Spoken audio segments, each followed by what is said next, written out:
ముందుందా? అదొక regular process. దాంట్లో ప్రత్యేకించి చేసేదేం లేదు. అధికారులు కమిట్మెంట్ ఉండాలా, ప్రభుత్వం బాధ్యతాయుతంగా ఉండాలా, ముందుగా తెలిస్తే జాగ్రత్తలు తీసుకోవాలి. ఇప్పుడు మొన్నటితో పోల్చుకుంటే ఇక ఈ 5 ఏళ్లలో నాకు తెలిసి జరగనివ్వకపోవచ్చు. అంటే ముందుగానే ఎలక్ట్ చేస్తారు. ఇప్పుడు మొన్న ఉంది, ఆ తర్వాత 2వ రోజు రూమర్స్ వచ్చినాయి. మొన్న అందరూ ఇళ్ళకి వెళ్తున్న టైంలో వెంటనే పరిగెత్తుకుంటూ మంత్రి నారాయణ గారి దగ్గర నుంచి, కలెక్టర్ దగ్గర నుంచి అందరూ పరిగెత్తుకుంటూ వెళ్ళి మైకులు అనౌన్స్ చేశారు, ఏం భయపడద్దు రావద్దని, రాలేదు వరద అని చెప్పేసి. ఆ ఎలక్ట్నెస్ ఫస్ట్ రోజున ఉంటే అసలు గొడవే ఉండేది కాదు.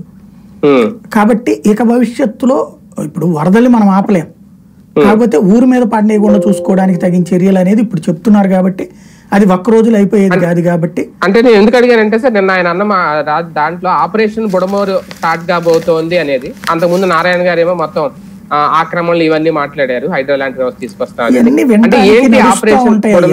రోజులు పోయాక మళ్ళీ ఇప్పుడు క్రిందటిసారి అయిపోయింది అన్నారు దేవినేని ఉమా గారు, ఇప్పుడు మళ్ళీ వచ్చినాయి వరదలు, ఇప్పుడు మళ్ళీ ఏదో చేస్తారు. కొంత శాశ్వత పరిష్కారం ఏంటి బుడమేరు కంటే, పోలవరం దాన్ని పెంచడం, అట్లాగే బుడమేరు డైవర్షన్ కెనాల్ని అక్కడ VTPS దగ్గర కూడా పెంచడం, అవన్నీ చెయ్యాలంటే చిత్తశుద్ధి ఉండాలి.